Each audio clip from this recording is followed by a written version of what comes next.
Hi everyone, welcome back. Slight change of scenery today. We are in the craft studio and I'm going to be working on another project for the Hero Relic collection. So if you'd like to follow along, please stay tuned.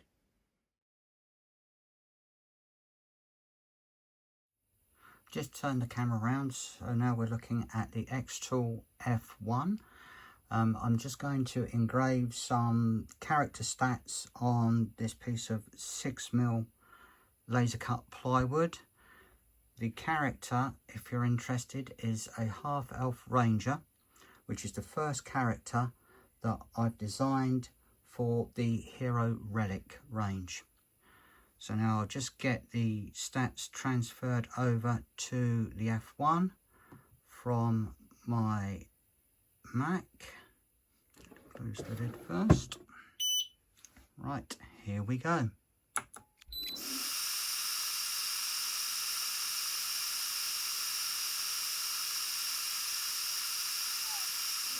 Okay, that's now finished engraving. We'll just wait for the film extraction to stop. There it goes. Okay, so let's have a look at the result. As you can see, that engrave has come out absolutely fantastic. It's clean, it's crisp. The F1 really does a good job on small text and graphics and stuff like that.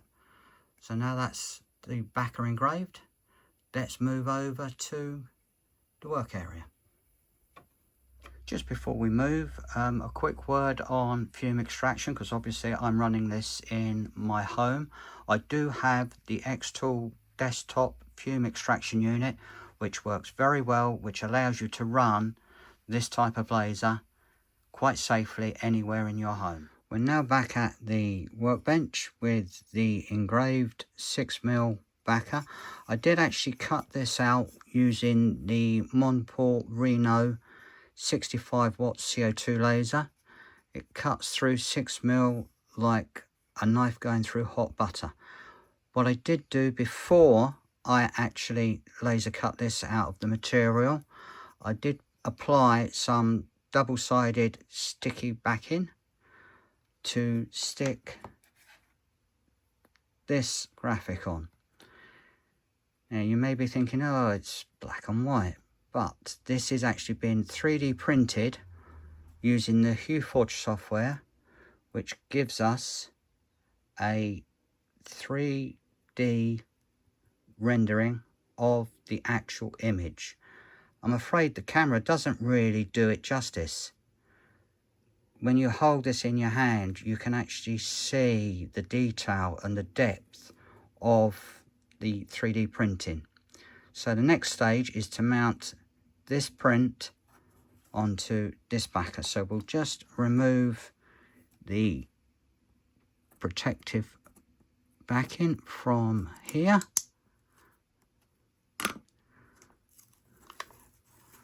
Like that. Take the backing, and I just do this freehand. I can line it up and just slowly bring the two parts together.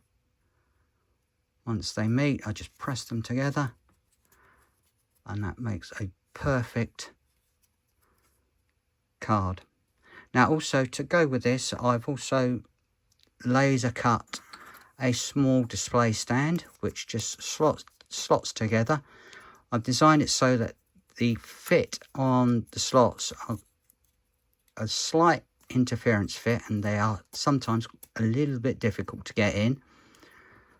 But once the stand is together, we can put the card in the stand and admire its beauty. This card is slightly bigger than the Hero Relic Pocket. If I just bring the two side by side, you can see the Hero Relic Pocket is slightly smaller. The 3D Relief card is actually the same size as a standard Pokemon card or any card of that type. So I hope you enjoyed this video. It's a fairly short video today. Like what you see, please like and subscribe. It helps the channel out a great deal, and I hope to see you soon. Bye for now.